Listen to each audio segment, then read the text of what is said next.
कि जैसे जब हम लोग यूट्यूब से देख रहे थे, पढ़ रहे थे, तो जैसे गलती से मतलब कोई सा वीडियो आया और उसके कमेंट सेक्शन में जैसे कोई ने बोला कि बेस्ट टीचर ऑफ फिजिक्स, कोई सर ने कोई सा क्वेश्चन कराया, भले ही हमको पता है कि मेंस लेवल का है, फिर बच्चे ने कमेंट किया कि बेस्ट टीचर ऑफ फिजिक्स या फिर बेस्ट टीचर ऑफ मैथ्स। फिर नीचे बच्चे कमेंट करते थे, भाई तूने अभी एबीजे सर की नहीं पढ़ा क्या फिजिक्स? फिर हम लोग उसको कमेंट करते थे, भाई डिलीट कर जल्दी से कमेंट, कंपटीशन बढ़ रहा है। इतना डाउट आता है बच्चों का कि जैसे कई बच्चों का रहता है कि ऑनलाइन ही प्रिपेयर करना है, वो ऐसे कोटा नहीं कर सकते या फिर कोई ऑफलाइन कोचिंग नहीं कर सकते। तो जैसे कोई बच्चा बिल्कुल नया नया एंटर कर रहा है जेई में और वो चाहता है कि ऑनलाइन प्रिपेयर करे वो, तो उसका पूरा रोड मैप क्या होना चाहिए? 80 के बढ़ते बढ़ते 250 भी उसके हो जाएंगे। ये बेसिक काम है, पढ़े, सवाल करे, रिवीजन करे और टेस्ट दे and repeat this entire process for 1 year और 2 ईयर। अगर कोई बच्चा अगर ऐसा करता है तो फिर उसकी औकात के हिसाब से उसकी रैंक आ जाएगी। अब उसकी औकात रैंक 1 भी हो सकती है, रैंक 100 भी हो सकती है, 1000 भी हो सकती है, 10,000 भी हो सकती है। मैंने भी ऐसा नोटिस किया, मैंने कहा ना कि यार बहुत सारे बच्चे पूरे की पूरी जिंदगी भर मैंने सिर्फ और सिर्फ काइनेमेटिक्स पढ़ते जाते हैं। काइनेमेटिक्स कर रखी होती है उसने 10 बुक्स से, फुल स्टॉप नहीं है कि कितना करोगे। फिर भी अगर वो बिल्कुल पीछे ही पड़ जाएगा, सिर्फ कौन सी बुक करूँ ही करूँ, तो मुझे मटेरियल कुछ ना समझ में आए, कहीं से कुछ नहीं करना हो, तो सिर्फ वो 23-19 से लेकर 23 वाले पीवाई क्यों ले। कहता है कि ये हाँ, कैसा है। लेकिन जैसे कई बच्चे जैसे ऑनलाइन प्रिपरेशन कर रहे हैं, तो वो कैसे डिसाइड करेंगे कि ये मॉड्यूल मेरे लिए परफेक्ट है, या फिर मुझको ये टेस्ट देना चाहिए कि नहीं देना चाहिए? अगर कहीं पर भी कोई कंफ्यूजन हो ना, तो सबसे बढ़िया अगर स्टडी मटेरियल अगर जेईई मेन का है ना, मतलब क्वेश्चन अगर है, तो वो है 2019 से लेकर 2023 के पीवाईक्यू। उनसे बेटर सवाल है ही नहीं। मतलब उस बेटर मतलब उनसे रिलेवेंट सवाल नहीं है। बेटर देन क्या कैसे बना दो है ना, पुल्ली पे पुल्ली पुल्ली पुल्ली कितने पुल्ली चढ़ा दो, क्या दिक्कत है, बट उनसे ज़्यादा रिलेवेंट सवाल नहीं है। तो 2020 से सॉरी 2019 से लेकर 23 कोई बच्चा अगर फंस रहा हो कि ऐसा ये करूँ वो करूँ वो करूँ, तो मैं बार बार बोलता हूँ कि 19 से लेकर 23 तक के पीवाईक्यूज कर ले, काफ़ी हद तक तेरा काम बन जाएगा। दूसरी बात, बहुत सारे कोचिंग्स है ना क्या करते हैं, अब जना यार ना उसमें कोचिंग का भी इतनी मतलब गलती है नहीं। अब मान लो किसी इंस्टीट्यूट के पास है ना बच्चे बहुत कमज़ोर आ रहे हैं, भयंकर ही कमज़ोर आ रहे हैं, तो वो क्या करते हैं कि अपने स्टडी मटेरियल को अचानक से लेवल गिरा लेते हैं, भयंकर तरह से गिरा लेते हैं। वो फिर रिलेवेंस नहीं देखते कि वो, क्योंकि उनको पता है कि हमें इस तरह के सवाल पूछें तो बच्चों से बन जाए। तो ना ऐसा मटेरियल नहीं होना चाहिए जो एक्सट्रीमली ईजी हो, ठीक है।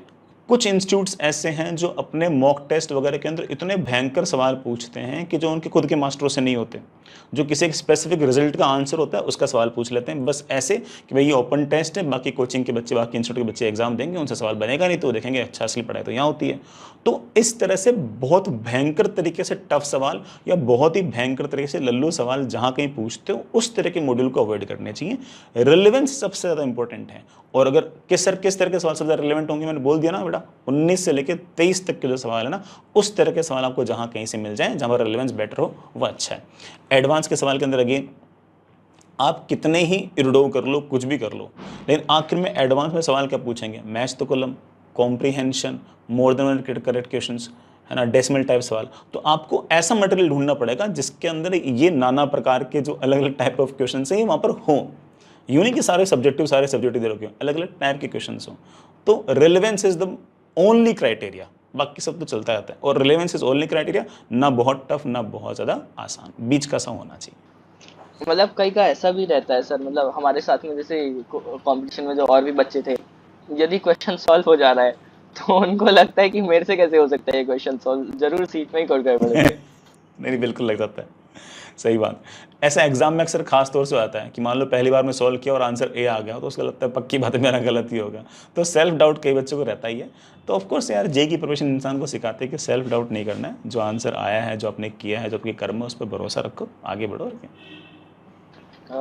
और मतलब सर इसी के वो रिलेटिव एक डाउट आता है कि मतलब जैसे बच्चे में नया नया तो होता है, 11th में वो ज्वाइन करता है, तो वो बोलता है कि भैया कौन कौन सी बुक कर लूँ, मेरे को तो बॉम्बे से ऐसे जाना है। तो बुक्स वर्सेस मॉड्यूल्स, क्योंकि फिर वो बोलता है कि मैं मॉड्यूल करूँगा, मॉड्यूल तो ये आम बच्चों के लिए है, मैं तो खास हूँ, मेरे लिए तो बुक्स बताओ। तो आप क्या बोलेंगे, मॉड्यूल वर्सेस बुक, और यदि बुक तो फिर कौन कौन सी? जैसे ना, जैसे ही बच्चा जेई की प्रिपरेशन स्टार्ट करता है, किसी भी कॉम्पिटिटिव एग्जाम की प्रिपरेशन करता है, तो उस टाइम पर वो खुद को ओवर एस्टिमेट करता है और एग्जाम को अंडर एस्टिमेट करता है।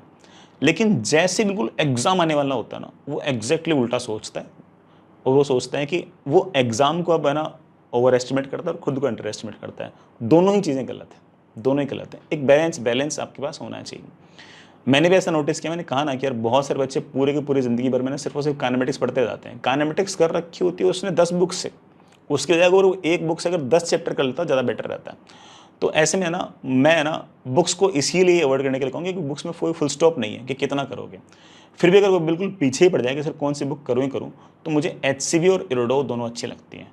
HCV for mediocre kind of conceptual language based questions, और Irodov for of course tough kind of questions. Irodov में सिर्फ और सिर्फ ऑप्टिक्स ऐसा सेक्शन है जो नहीं करना चाहिए, बाकी सारा रेलेवेंट है। इलेक्ट्रोडायनेमिक्स भी इतनी प्यारी, मैग्नेटिज्म पूरा का पूरा प्यारा, इलेक्ट्रोस्टैटिक्स बहुत अच्छा, मॉडर्न फिजिक्स बहुत ही बढ़िया, मैकेनिक्स का क्या कहना, फ्लूइड का क्या कहना, वेव्स भी इन्होंने उसकी काम की है। सिर्फ काम का क्या नहीं है, ऑप्टिक्स नहीं है। तो अगर कोई बच्चा अगर बहुत ही टफ सवाल करना चाहे तो उसके पास इरोडो है ही है। कॉन्सेप्चुअल अगर किसी बच्चे ने इरोडो कर ली तो वो तो बिल्कुल फिजिक्स का भगवान बन ही जाएगा, उसे कोई रोक ही नहीं सकता, वहाँ पर कोई दिक्कत ही नहीं है। बट अगेन जो इंस्टीट्यूट का मटेरियल है वो क्या करता है, वो उसी इरोडो के सवाल को मोर देन करेक्ट में कन्वर्ट कर देगा, उसी इरोडो के सवाल को डेसिमल में कन्वर्ट कर देगा, उसी इरोडो के सवाल को कॉम्प्रिहेंशन में कन्वर्ट कर देगा। और जेई में क्या होगा कि वो पूछेंगे क्या, comprehension, match the column, matrix match. तो उसको फायदा क्या होगा कि कोचिंग के मटेरियल से फायदा होगा कि वो उस टाइप ऑफ सवाल के साथ भी उसकी यारी हो जाएगी, कॉन्सेप्ट के साथ साथ टाइप ऑफ सवाल के साथ भी उसकी दोस्ती हो जाएगी। तो मुझे ऐसा लगता है कि कोचिंग के मटेरियल पर ज़्यादा भरोसा करना चाहिए एज़ कम्पेयर टू बुक। और अगर मान लो कोई बच्चा अगर बुक पर भरोसा कर भी रहा है, फिर वो तसल्ली होनी चाहिए उसको कि यार मैं इसी बुक को करूंगा और किसी बुक को नहीं करूंगा। ये वाली बुक पूरी सीरीज कंप्लीट हो जाएगी तब जाके मैं किसी दूसरी बुक के ऊपर जाऊंगा। यूं नहीं कि एक ही चैप्टर 10 बुक से कर लें, इसकी बजाय 10 चैप्टर एक ही बुक से कर लें। अगर उसमें सेल्फ कंट्रोल है तो वो बुक यूज़ करें, अदरवाइज कोचिंग का मटेरियल बेस्ट है। अच्छा, मैं एक बात और बोलूँगा कि कोचिंग के मटेरियल में ना मोस्टली जो इंस्टीट्यूट वाले होते हैं ना वो बड़े स्मार्ट होते हैं। वो क्या करते हैं कि उनको पता लग गया कि यार लास्ट ईयर जेई एडवांस वालों ने कॉम्प्रिहेंशन पूछा और कॉम्प्रिहेंशन में इंटीजर पूछा, ठीक है, तो वो अपने टेस्टों के अंदर हमेशा इस तरह के सवाल पूछना स्टार्ट कर देंगे। बुक में ऐसा नहीं होगा, बुक में ऐसा करने में उनको 2-3 साल लग जाएंगे, लेकिन जो इंस्टीट्यूट वाले होंगे वो ऐसा करना स्टार्ट कर देंगे। तो इसमें ये वाला फ़ायदा है कि जो लेटेस्ट ट्रेंड है उसके हिसाब से थोड़ा सा आपका मटेरियल चेंज हो जाता है। Yes sir. और मतलब एक ऐसा डाउट आता है बच्चों का कि जैसे कई बच्चों का रहता है कि ऑनलाइन ही प्रिपेयर करना है, वो ऐसे कोटा नहीं जा सकते या फिर कोई ऑफलाइन कोचिंग नहीं कर सकते। तो जैसे कोई बच्चा बिल्कुल नया नया एंटर कर रहा है जेई में और वो चाहता है कि ऑनलाइन प्रिपेयर करे वो, तो उसका पूरा रोड मैप क्या होना चाहिए, मतलब चाहे वो ड्रॉपर हो चाहे फिर वो 11th-12th से कर रहा हो। हाँ यार, जैसे ना मतलब ऑनलाइन में क्या क्या इश्यूज़ आते हैं बताओ। ऑनलाइन में सबसे पहला इशू आएगा कि ना वो फ़ोन पर बहुत ज़्यादा टाइम वेस्ट करेगा। मतलब आज के दिन अगर तू अपने साथ वाले लोगों में जिन लोगों का सिलेक्शन नहीं हुआ उनसे तू कभी पोल करवाए कि what is the number 1 reason for not of your selection, तो नंबर 1 रीज़न देंगे फ़ोन को, है ना। अपनी मक्कारी को भी वो बाद में दूसरा ऑप्शन देंगे, पहला ऑप्शन देंगे कि फ़ोन के कारण मेरा सिलेक्शन नहीं हुआ। तो ऑनलाइन में सबसे बड़ी दिक्कत है फ़ोन। तो एक तो ना फ़ोन से दूर रहना ही पड़ेगा। फ़ोन या लैपटॉप का ये यूज़ तभी करना है जब आप कंस्ट्रक्टिवली पढ़ सकें, अदरवाइज़ नहीं। जैसे मैं अगर कहूँ तो न्यूक्लियर एनर्जी का use of course atom bomb बनाने में भी है, तो ऑफ कोर्स न्यूक्लियर रिएक्टर बनाने में भी है। तो हर शक्ति के use of course constructive destructive दोनों ही हैं। तो फ़ोन के, लैपटॉप के, टैब के यूजेस भी ऑफ कोर्स दोनों ही हैं। तो बच्चों को सोचना पड़ेगा वाली बात कि यार ना मुझे थोड़ा सा है ना कंस्ट्रक्टिव यूज़ ही करना चाहिए, वो सेल्फ कंट्रोल उसके अंदर होना चाहिए। अगर ये सेल्फ कंट्रोल नहीं है तो फटाक से ऑफलाइन चले जाओ। मैं बहुत ही क्लियरली बोल रहा हूँ, टाइम वेस्ट करो ही मत। अगर ये सेल्फ कंट्रोल नहीं है तो ऑफलाइन ही जाएं, गुरुजी के चरणों में बैठें और फ़ोन अपना जो फ़ोन वोन है वो फेंक दें और रोज़ ऑफलाइन क्लास जाएं, गुरुजी की गालियाँ खाएं और वहीं जाके पढ़ें। ऑनलाइन सिर्फ वही बच्चा पढ़े जिसका ये वाला सेल्फ कंट्रोल है। अब बात आती है उस रोड मैप की। तो ऑनलाइन वाला बच्चा सबसे पहले तो लेक्चर अटेंड करे और एक बेसिक नोट्स बनाए। एग्जैक्टली जो बोर्ड पे लिखा हुआ है वो लिखने की आवश्यकता नहीं, फास्ट बेसिक करे। सवाल वगैरह जो है वो अगेन लगातार सॉल्व करता रहे। सवाल में भी अगर ना पॉज ना करके सिर्फ सवाल के सॉल्यूशन देख लेगा तब भी चलेगा। हर सवाल पूरा सॉल्व करना आवश्यक नहीं है, खासतौर से ड्रॉपर बच्चा है ना, वो हर सवाल को पॉज करके पूरा करे ऐसा मस्ट नहीं है। 11th-12th वाला बच्चा फिर भी इस टाइम को अफोर्ड कर सकता है। तो अच्छे से क्लास को अटेंड करें। उस क्लास को अटेंड करने के बाद उस पॉइंट पर जितने सवाल उसके पास शीट में सारे करें। जैसे फॉर एग्जांपल कि आज बच्चे ने बीटा प्लस डीके और बीटा माइनस डीके पढ़ा, तो बीटा प्लस डीके और बीटा माइनस डीके के सारे सवाल उस दिन निपटा दे। बस इतना काम उसका हो गया। उसे तीनों सब्जेक्ट के अंदर एग्जैक्टली ये वाला काम करना पड़ेगा। हर सैटरडे वो ध्यान रखे कि उसे रिवीजन करना ही करना है। रिवीजन के अंदर सारे सवाल वापस से करना इंपॉर्टेंट नहीं है, सिर्फ और सिर्फ पन्ने पलटना इंपॉर्टेंट है। पन्ने पलटना, फॉर्मूले देखना, कोई बढ़िया चीज़ लगे तो उसको लिख के याद करना, ये एक बेसिक काम है। कोई बच्चा अगर ये सोचे कि रिवीजन मीन्स कि मैं सारे सवाल वापस से करूँगा तो मान के चलो फिर रिवीजन होगा ही नहीं, वो तो इम्पॉसिबल टास्क है।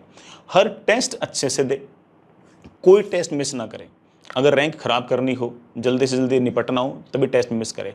टेस्ट सारे दे और टेस्ट में कितने नंबर आए उसको सब्जेक्टिवली सोचे कि हाँ भाई ठीक है, 300 नंबर का पेपर था, मैं 180 लेके आया, 120 नंबर नहीं आए, मुझे इन 120 नंबर के साथ थोड़ा सा टाइम स्पेंड करना चाहिए। तो बड़े आराम से अगर वो इस तरह से अगर सोचेगा तो धीरे धीरे वो मैनेज कर लेगा और वो 180 के बढ़ते बढ़ते 250 भी उसके हो जाएंगे। ये बेसिक काम है, पढ़े, सवाल करे, रिवीजन करे और टेस्ट दे and repeat this entire process for 1 year और 2 ईयर। अगर कोई बच्चा अगर ऐसा करता है तो फिर उसकी औकात के हिसाब से उसकी रैंक आ जाएगी। अब उसकी औकात रैंक 1 भी हो सकती है, रैंक 100 भी हो सकती है, 1000 भी हो सकती है, 10,000 भी हो सकती है।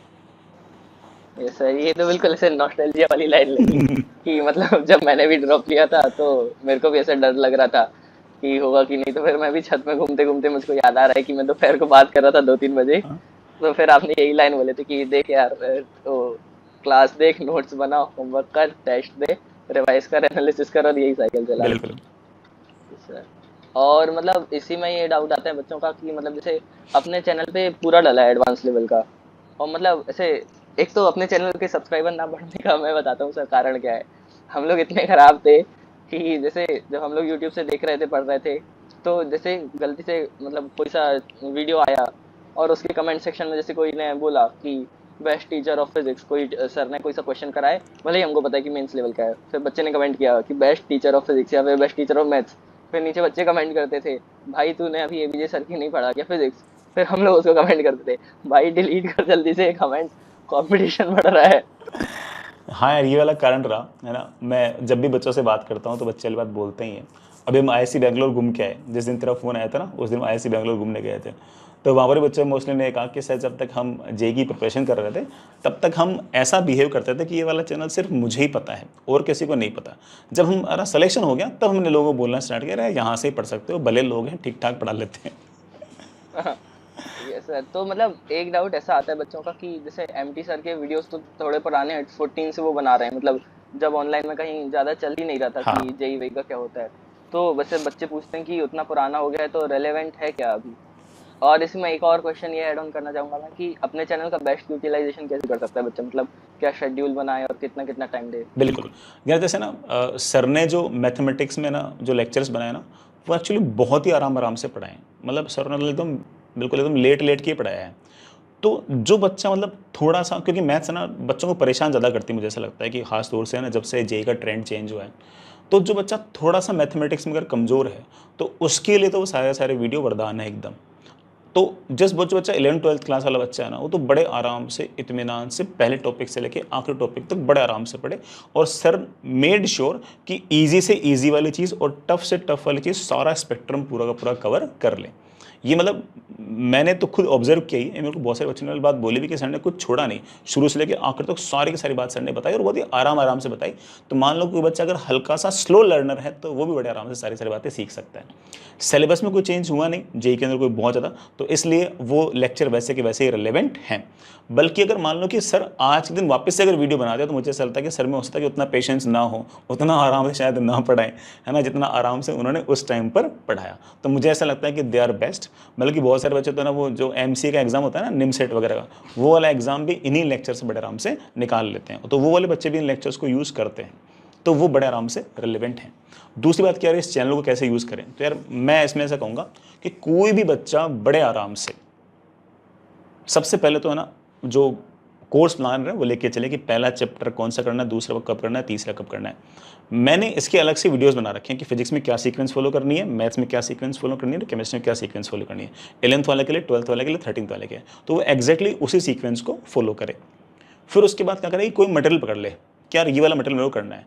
कुछ ना समझ में आए, कोई मटेरियल ना हो, तो मैंने बोला ना यार कि 19 से लेकर 23 तक के जितने पेपर है ना, वो वाले पेपर ले आए हार्ड कॉपी के अंदर, ठीक है। पढ़े यूट्यूब से, वो वाले सवाल करें और उसके बाद कोई हल्की सी टेस्ट सीरीज़ बाय कर ले। हमने तो बिल्कुल मेरे ख्याल से 900 रुपये में टेस्ट सीरीज़ स्टार्ट कर रखी है, तो सिर्फ सिंपल सी टेस्ट सीरीज़ ज्वाइन कर ले और वहाँ से पढ़ ले। तो बड़े आराम से 900 रुपये की टेस्ट सीरीज़, अगर मान लो किसी हाई फाई कोचिंग में जाएगा तो 25 से 20 हज़ार रुपये की टेस्ट सीरीज़ पड़ती है, लेकिन सिंपल जैसे हमारी वाली होती है 900 950 रुपये की टेस्ट सीरीज़ होती है, वो ले। मटेरियल कुछ ना समझ में आए, कहीं से कुछ नहीं करना हो, तो सिर्फ वो 19 से लेकर 23 वाले PYQ ले और लेक्चर वो अटेंड कर ले जो हमारे यूट्यूब में दे रखे हैं और हल्के फुल्के नोट्स बनाता रहे। बड़े आराम से सब कुछ पढ़ा रखा है और उन लेक्चर्स में कुछ अगर भयंकर तरीके से अगर टफ लगे, भारी लगे, तो छोड़ दे, क्योंकि यार यूट्यूब में तो इंसान कितना ही पढ़ा सकता है। अगर तुम मुझसे पूछे कि सर आपने यूट्यूब के अंदर 100 पढ़ाया तो अपनी ऑफलाइन वाली क्लास में कितना पढ़ाओगे, तो 80 पढ़ाऊंगा मैडम मैं वहाँ पे तो। वहाँ पर 100 पढ़ाने का मेरे पास समय ही नहीं है। और वो बच्चा उस बात को समझता है कि हाँ सर 80 इसलिए पढ़ा रहे हैं क्योंकि ये 80 वाला सबसे ज़्यादा इंपॉर्टेंट है, सर को सिलेबस कंप्लीट कराना है। लेकिन जो ऑनलाइन में यूट्यूब से बच्चा पढ़ रहा है उसको नहीं पता ये बात, तो वो क्या करेगा कि वो 100 पढ़ेगा, लेकिन जो 20 वाला हिस्सा है ना उसको वो 1.5x पे या 2x पे देख के निकाल देगा और कहेगा कि यार ये सर ने बहुत टफ करा दिया, मैंने सुन लिया, ऐसा कभी कभी कुछ आएगा तो आंसर निकाल दूंगा, बाकी कोई इतनी बड़ी वाली बात नहीं है। तो इस तरह से करते करते वो धीरे धीरे बड़े आराम से थ्योरी यूट्यूब से करें, स्टडी मटेरियल जो है उसमें कुछ ना समझ में आए तो PYQs करें, और उसका टेस्ट सीरीज कोई सी बाय कर ले किसी भी इंस्टीट्यूट की। तो साफ साफ बोल रहा हूँ कि हमारे वाले कंटेंट के बाद वो किसी भी इंस्टीट्यूट की टेस्ट सीरीज ज्वाइन करे, अगर वो सारे काम ढंग से कर रहा है तो वहाँ जाकर भी वो अच्छा ही करेगा। ये 3 काम करने हैं और इस 3 काम को ऑफकोर्स लॉन्गर टाइम मार तक उसे मैनेज करना है, कंसिस्टेंटली आगे बढ़ना है, तो बड़े आराम से अच्छा कर लेगा, कोई दिक्कत ही नहीं आएगी। Sir perfect. और मतलब जैसे टेस्ट में मार्क्स नहीं आते उसका क्या करना चाहिए? मतलब सबसे ज़्यादा दिक्कत वाला पॉइंट यही रहता है। मतलब जब मैंने भी आपको एक बार कॉल कराया था कि सर मैं नहीं देता आपके टेस्ट वेस्ट, -1 आ रहा है पेपर 1 अकेले में, तो वो सबसे ज़्यादा ऐसा लगता है कि अब तैयारी करने की ज़रूरत नहीं है, बिल्कुल। अपने लिए नहीं IIT वाई। जैसे ना टेस्ट में नंबर देखो, मैं ऐसे अलग अलग केस लेता हूँ। टेस्ट में एक वो बच्चा है जिसके नंबर नहीं आ रहे, वो वाला बच्चा है जिसने मक्कारी की है, पढ़ाई नहीं की, तो अब उसको पता है कि क्या कारण है टेस्ट में नंबर नहीं आने का, क्या कारण है, मक्कारी की है, तो मक्कारी करना बंद कर दे। जिस दिन से वो पढ़ना स्टार्ट करेगा उसके 1.5 महीने बाद से उसके नंबर आने स्टार्ट हो जाएंगे, तय बात है। एक बच्चा हुआ जो मक्कारी नहीं कर रहा, सारे काम अच्छे से कर रहा है, फिर भी नंबर नहीं आ रहे, तो उसको कारण ढूंढना पड़ेगा। पहले वाले बच्चे को तो कारण ढूंढना ही नहीं था, उसको तो कारण पता था, अब उसे कारण ढूंढना पड़ेगा। तो वो कारण अपने टीचर से नहीं पूछ सकता कि सर आप बताओ मेरे नंबर क्यों नहीं आ रहे, वो कारण वो बच्चा ही बता सकता है। अगर वो बच्चा अपने हर टेस्ट को ढंग से एनालाइज करे, देखे कि मुझसे क्या गलती हुई है, तो उसे बड़े आराम से धीरे धीरे समझ में आने लग जाएगा, उसे ट्रेंड पता लग जाएगा कि मेरे से किस तरह की मिस्टेक हो रही है। फिर जैसे उसे मिस्टेक का कारण पता लगेगा वो उस कारण पे वर्क कर लेगा। मैं एक एग्जांपल लेता हूँ। मान लो कि ना उसे ऐसा लगा कि मैं कॉन्सेप्चुअल मिस्टेक कर रहा हूँ, मैं एक्सटर्नल फोर्स के प्रेजेंस, एक्सटर्नल फोर्स के वर्टन के बावजूद TMAC लगा रहा हूँ, मैं एक्सटर्नल फोर्स इंपल्सिव फोर्स की प्रेजेंस के बावजूद मोमेंटम कंजर्व कर रहा हूँ, तो उसे पता लग गया कि यार ना मैं बहुत ज़्यादा कॉन्सेप्चुअल मिस्टेक्स कर रहा हूँ। तो वो लिख लेगा अगली बार कि यार ये वाली गलती मैंने की, आगे से मैं रिपीट नहीं करूँगा, तो वो कॉन्सेप्ट उसका ठीक हो गया, अगली बार मेरे ख्याल से वो इतनी बड़ी गलती नहीं करेगा। तो हो सकता है किसी बच्चे के साथ कॉन्सेप्चुअल मिस्टेक हो, तो जो भी कॉन्सेप्चुअल मिस्टेक हो उसको लिख ले। ये एक बात होगी। दूसरा एग्जांपल देता हूँ कि ना बच्चे ना सिली मिस्टेक बहुत करते हैं, 2+2=5 कर दिया, ठीक है ना, वेक्टर को जोड़ने में स्केलर यूज़ कर लिया, which of the following is incorrect को which of the following is correct पढ़ लिया, a=5 आ रहा है, सवाल में पूछ रखा है बताओ 2a की वैल्यू क्या है, तो 5 ही टिक लगा दिया, टिक लगाना चाहिए 10। तो ये सिली मिस्टेक तो तभी दूर होगी जब एग्जैक्टली सिली मिस्टेक के पीछे का भी कारण पता होगा। सिली मिस्टेक का मुझे 2 बड़े कारण समझ में आते हैं, मैं ये नहीं कह रहा कि सब बच्चों के साथ ऐसा है, बट काफ़ी सारे बच्चों के साथ ऐसा, बच्चे रिलेट कर जाएगा। एक ना बच्चा जल्दबाजी करता है ना, तो वो जल्दबाजी करने के चक्कर में सवाल गलत कर देता है, तो ऐसे केस में उसे पेशेंस रखना चाहिए। अब जल्दबाजी नहीं करे उसके लिए सबसे इंपॉर्टेंट चीज़ है कि वो सवाल छांटते वक्त देख ले कि यार ये 10 सवाल तो कोई बनने ही नहीं मेरे से, ये छोड़ दो। तो 75 क्वेश्चन में से आपने जैसे ही वो 10 सबसे टफ वाले सवाल छोड़ दिए ना, बाकी 65 सवाल करने के लिए खूब समय है, कोई दिक्कत ही नहीं है। वो 75 के 75 करने की कोशिश करोगे ना तो टाइम कम बचेगा। 75 में से मोस्ट टफेस्ट 10 या मोस्ट कंट्रोवर्शियल 10 तुमने छोड़ दिए, बाकी 65 के लिए बहुत टाइम है। तो टाइम मैनेजमेंट वाले बच्चा बस ये जज कर ले कि यार ये वाले सवाल में वो करने ही नहीं है। दूसरा आ जाता है गलती के पीछे कारण कि बच्चा है ना, लेट्स मैं एग्जाम्पल लिए बोल रहा हूँ कि किसी बच्चे के नंबर आए 150, तो हमेशा इस बात को नोटिस करना कि पहले 1 घंटे में नंबर लेके आता है 90, अगले 1 घंटे में नंबर लेके आता है वो 40, और लास्ट के 1 घंटे में नंबर लेके आता है वो 20, तीनों का सम होता है 150। उसकी मतलब जो स्ट्राइक रेट है ना वो लगातार घटती रहती है, क्योंकि पहले 1 घंटे में बिल्कुल अवेक रहता है, शार्प रहता है, फोकस्ड रहता है। अगले 1 घंटे में फोकस कम होता है, इंटेंसिटी कम होती है, अगले 1 घंटे में और कम होती है, और लास्ट के 1 घंटे में तो इतनी सिली मिस्टेक करता है, इतनी सिली मिस्टेक करता है, खुद का नाम पूछेगा तभी गलत बता देगा। तो ऐसे केस में अब वो कमी कैसे दूर होगी कि उसे लगातार 3 घंटे बैठने की आदत डालनी पड़ेगी। उसे रोज ही लगातार 3 घंटे की सिटिंग देनी पड़ेगी, और उस 3 घंटे की सिटिंग लगातार दे। 3 नहीं बल्कि मैंने मोस्टली टॉपर बच्चों से सुना कि सर 3.25 घंटे बैठते थे, तो 3.25 घंटे बैठे और बैठने में सारा का सारा मामला लेके बैठे कि शीट DVP सब कुछ लेके बैठे, सारे सवाल लेके बैठे, वॉशरूम पहले से जाके आ जाएं, ठीक है, पानी का गिलास अपने पास रखें, और वहाँ जाकर 3.25 घंटे लगातार बैठ के पढ़ाई करें, और आंसर हर सवाल के बाद में चेक ना करें, सबसे लास्ट में चेक करें। अगर आपने 3.25 घंटे बैठने की आदत डाल ली और अगर आपने आंसर बिल्कुल लास्ट में अगर चेक किया, तो मुझे ऐसा लगता है कि बच्चे की एक्यूरेसी एक्चुअल एग्जाम के अंदर बड़े आराम से ठीक हो जाएगी। ये चीज़ कम से कम 40-45 दिन लगातार ट्राई करो, 40-45 दिन बाद आपको नजर आना स्टार्ट कि नंबर तुम्हारे आने स्टार्ट हो गए। तो ऑलवेज फाइंड द रीजन कि नंबर क्यों नहीं आ रहे, फिर उस रीजन पे काम करो तो बन जाएंगे। रीजन मक्कारी है तो मक्कारी को दूर करो, और रीजन कुछ सिली मिस्टेक है तो सिली मिस्टेक्स के भी जवाब हैं। मतलब एप्टीट्यूड टेस्टिंग स्किल्स ये आ जाते हैं, ऐसा कोई बहुत बड़ा काम नहीं है, चीज़ें सीखने से समय देने से हो जाती हैं। You have to believe it just. मतलब मेरे साथ भी सेम ही सीन हुआ था जब मैंने मेंस वन देके आया। हाँ तो मतलब फिर मैंने जब मैं मेंस वन देके आया था, फिर मैं 2 दिन बाद आपको रात में कॉल लगाया था। तो मेरा टोटल मैंने बोला था कि सर मेरा 148 हो रहा है टोटल, हाँ और मैं 90 मार्क्स की एरर करके आया हूँ। तो फिर आप बोले हाँ तो 19 ज़्यादा है, ज़्यादा नहीं है उतना, लेकिन इसको ट्राई कर तू 10-12 तक हो। हाँ मैं बोला सर 19 वाला 90 नहीं, 90 वाला 90। हाँ मतलब उसमें जब मैंने वापस आके देखा तो मेरे को खुद ही लगा कि क्या बड़ा बेशरम आदमी हूँ मैं। 200 मैंने जब देखा कि मैं 237 ऐसे कुछ मार्क्स ला सकता था, हाँ और मैं ला रहा हूँ 148। हाँ फिर यही टेस्ट दे के मैं दूसरा मेंस देने गया, तो उसमें कितना 205 210 ऐसा कुछ आ गया हाँ 15 दिन बाद। लेकिन वही दिक्कत हो जाती है कि यदि सैलरी एरर पे वर्क नहीं किया तो पहले वाले में यदि मैं उतने लाता तो मेरी 99.7 में कुछ बिल्कुल परसेंट आई बिल्कुल होती, बिल्कुल तो वही कम हो गई। बिल्कुल बिल्कुल। अच्छा, और सर फिर ऐसा फाइनल ऐसा आप क्या बोलेंगे, क्योंकि बच्चे बोलते हैं कि मोटिवेशन नहीं रहता है उतना, प्लस ऐसे घर में उतनी पढ़ाई नहीं हो पा रही, ऐसे बहुत सारी जो प्रॉब्लम्स रहती है, एक कोई ऐसा स्टेटमेंट कि जिसको बच्चा पकड़ ले तो फिर वो सीधा ऐसे ही बाजू में बैठेगा कि भैया हमारा भी इंटरेस्ट है।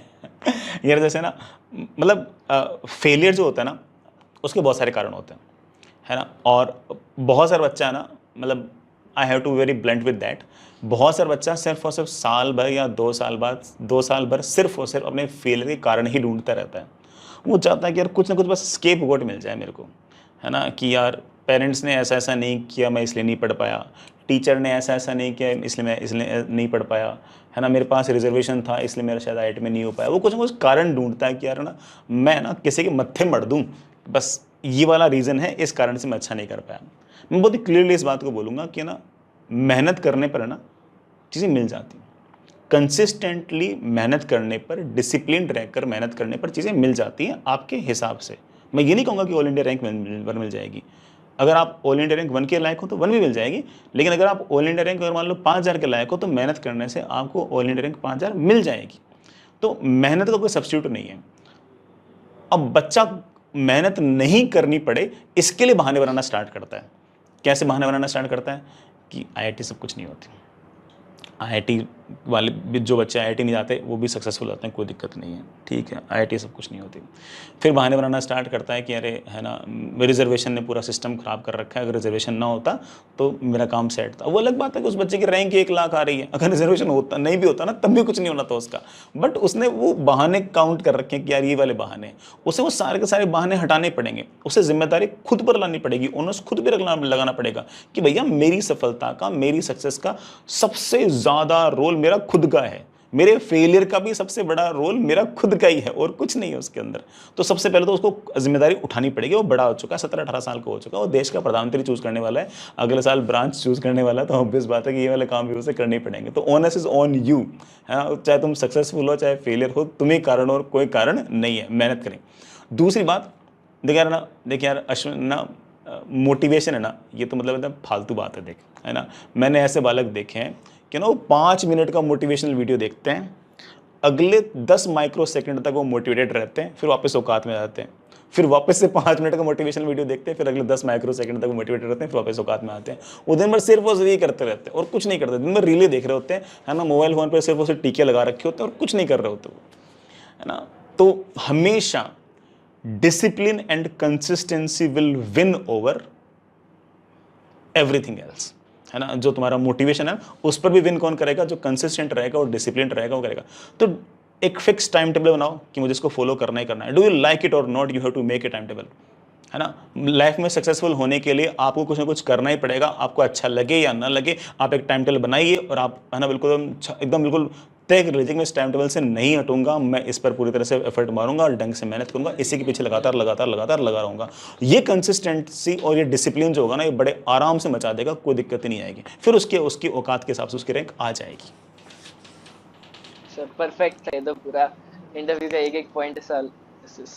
आज अब मैं तेरे सवाल पूछ लेता हूँ एक, है ना, सीपीआई मत पूछिए। अरे नहीं नहीं नहीं है ना, तूने मेरी पूछी थी लेकिन चल। इकोनॉमिक्स पढ़ के कैसा लग रहा है? तूने पढ़ना स्टार्ट कर दिया होगा इस साल तो, है ना? तो डू यू फील कि ना इकोनॉमिक्स लेना वाज वर्थ इट, या फिर अगर मान ले कि मौका मिले तो you would have changed your option? नहीं, मेरे को अभी बेस्ट लगा, मतलब जब ऐसे मैं लिया था तो प्रवीण सर ने सब बहुत बोले थे कि इको ले लो, फिर मैंने आप लोगों से भी जिससे पूछा कि मेरे को बॉम्बे मैकेनिकल भी मिल रहा हाँ है, हाँ इको भी मिल रहा है, क्या लूँ? फिर मैंने इको ले लिया था, लेकिन मेरे को अंदर से बिल्कुल ऐसा सेटिस्फेक्शन नहीं था, हाँ, क्योंकि मेरे को लग रहा ये ब्रांच क्योंकि सुना ही नहीं था सही मैंने बात। से, मतलब जब मेरे पेरेंट्स भी गए थे जय घोष में, हाँ हाँ तो मेरे पापा ही जाके पूछते हैं मोहित त्यागी सर से, सर वो आप लोगों ने बोले थे कि इकोनॉमिक्स अच्छा है, तो इसको दिला तो दिए हैं, लेकिन कैसा क्या रहेगा? हाँ तो पहले के शुरू के फेज में मेरे को खराब लगा था, और इसलिए भी खराब लगा था क्योंकि फर्स्ट सेमेस्टर में जैसे आईटी बॉम्बे में उन्होंने एक कोर्स जोड़ दिए थे, हिस्ट्री ऑफ इकोनॉमिक एनालिसिस। हाँ मैं बोला ये सब करने के लिए तो 10th में छोड़ दिया एसएसटी हाँ वेसएसटी। हाँ बट अभी सेकेंड ईयर से जो इको चल रहा है, बहुत मतलब अब तो बहुत सही लग रहा है कि डिसीजन सही है, मतलब कहीं और, मतलब हमारे जैसे 35 बच्चों का बैच है, हाँ तो 4 बच्चे ब्रांच चेंज करके आए हैं हमारी ब्रांच में, हमारी ब्रांच से एक भी नहीं गया, और इतने साल से अभी एक भी कोई ने ब्रांच चेंज नहीं किया है, मतलब जितना मेरे को पता है सीनियर्स में। हाँ और कोर्सेज भी काइंड ऑफ ऐसे हैं कि मैथमेटिक्स, स्टैटिस्टिक्स और Indian micro economics, macro economics, तो मतलब अच्छा है, मजेदार ही है। हाँ। नहीं, मैंने भी ऐसा नोटिस किया कि ना फिनटेक में अगर देखो तो फोड़ने वाले मोस्टली बच्चे आईआईटी वाले मिलेंगे आपको, चाहे एंटरप्रेन्योरशिप में देख लो, चाहे ना बड़ी बड़ी जो है ना जितने बैंक्स हैं ना, इंटरनेशनल बैंक्स देख लो, उनके अंदर मोस्टली तो अच्छा करने वाले बच्चे वो आईआईटी वाले ही हैं। पहले तो आईआईटी में ये ब्रांच थी भी नहीं, अब जब से ब्रांच आई है तब से मुझे ऐसा लगता है कि ये ब्रांच थोड़ा सा और अच्छा करेगी। लेकिन पता नहीं, मुझे ऐसा लगता है कि ना ऐसे अगर मान लें कि तो ऐसे इंटरव्यूज़ करता रहा तो इसकी ना वो कट ऑफ थोड़ी सी और ऊपर चली जाएगी अगले साल। ये सर अब बस ये डर है मेरे को कि कोई बच्चे को पसंद ना आई तो तो दिक्कत हो जाएगी। अरे वो तो जो नहीं पढ़ेगा ना वो तो कोई सी ब्रांच में चला जाए, वो उसको वो गाली देगा ही देगा ना, वो तो ऑब्वियस बात है। वो अगर उस ब्रांच में अगर अच्छा नहीं कर पाया तो क्या मानेगा ब्रांच अच्छी नहीं है? भाई तू अच्छा नहीं बे। सही बात है, ये वाली लाइन तो मेरे को अभी यदि कोई जूनियर ने बोला कि भैया आपका वीडियो देख के आए थे तो उसको मैं बोलूंगा देख भाई एबीजे सर से बात करे इस बारे में तू। सही बात। बाकी कट ऑफ तो बढ़िया बड़ा है सर, मतलब जैसे बॉम्बे ने ब्रांच चेंज की पॉलिसी हटा हाँ दिया हाँ इस साल, हाँ तो सब ब्रांचेस का मतलब जिसकी क्लोजिंग रैंक 3600 थी हाँ हाँ उसकी 4600 हो गई, हाँ। लेकिन इकोनॉमिक्स की ओपनिंग रैंक तक ऊपर चली गई, मतलब 1400 से 1300 हो क्या गई। जानी भी चाहिए, इको तो बढ़िया ही है भाई। अब लग रहा है कि सही मान लिया आप लोगों सही की। बात। वो बाद में ही लगता है सर, मतलब ऐसा रियलाइज हुआ है मेरे को कि जैसे जैसे उम्र बढ़ती है ना, जैसे घर में पहले मम्मी पापा बोलते हैं 5-6 की एज में हाँ तो लगता है इनको सब आता है, हाँ फिर जब वो 12-13 की उम्र में समझाते हैं तो लगता है नहीं मुझको बस आता है, फिर जब ऐसे 17-18 की उम्र में ठोकर खाते हैं तो फिर लगता है नहीं ये मम्मी पापा टीचर्स को ही सब आता है। सही बात। बढ़िया। तो बढ़िया सेशन से सर, अब मैक्सिमम बच्चों के सारे डाउट क्लियर हो ही गए होंगे, यदि तुम लोग के अभी भी डाउट क्लियर नहीं हुए तो कमेंट्स कर देना, मैं ट्राई तो करूंगा मैक्सिमम के आंसर दे दूं, बाकी मिड सेम आ रहा है तो थोड़ा बहुत कुछ छूट सकता है। तो बाकी thank you so much sir. Okay bye bye. बिल्कुल, थैंक यू। बाय।